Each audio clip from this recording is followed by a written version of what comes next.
Hello 2700. This is the last of our introduction / recap videos. In our first video we went through, basic InDesign interface, how to set up a new file, how to do some file editing, including adding pages, deleting pages, changing margins. In our second video we went over basic text and frames, as you see here. In our third video, we went over how to pull in images.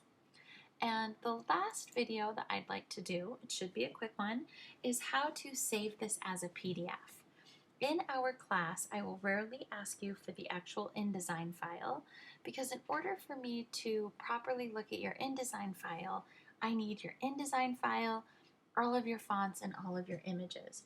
And that process requires something called packaging that we'll go over later.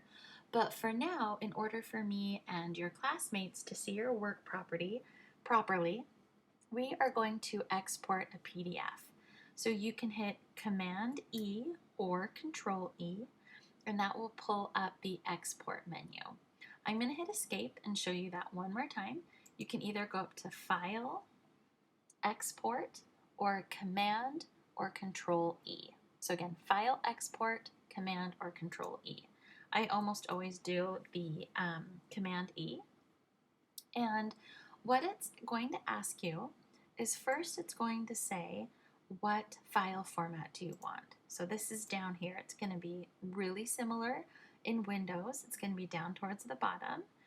And we want to do an Adobe PDF print. And it's going to ask you where you want to save it. So again, I've got it in my 2700 folder. It's called Example 1. And I'm going to go ahead and hit Save, and some more options are going to come up when I hit Save. So for now, the only things that you guys have to worry about, since this is kind of just a general overview, is make sure that under General, you are doing all of your pages, and that you have it set to pages and not spreads. Okay, and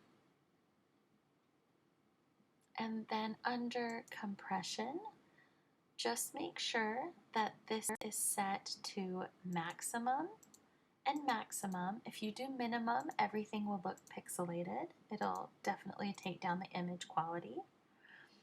And then other than that, you can go ahead and click on Export,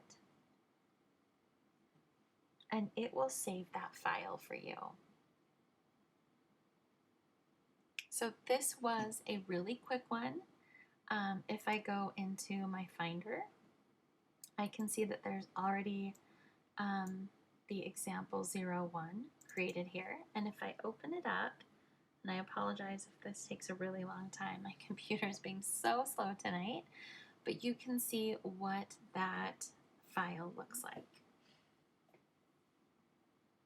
eventually. There we go. It's thinking.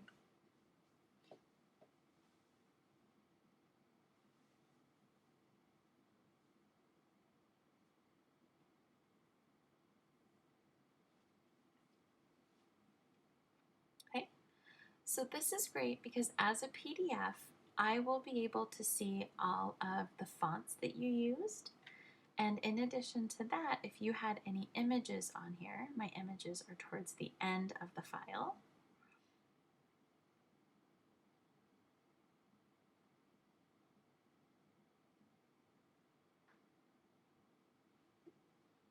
Okay, there's an image, and then we'll have a couple more here too.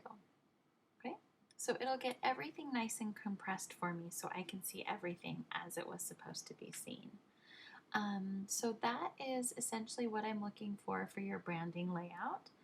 Now in my particular layout, let me hop back into InDesign again. I really didn't use both sides of the page.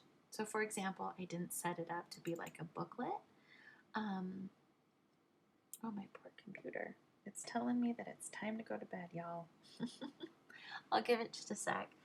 But I didn't use the left and right side. I really just used the right side of the page.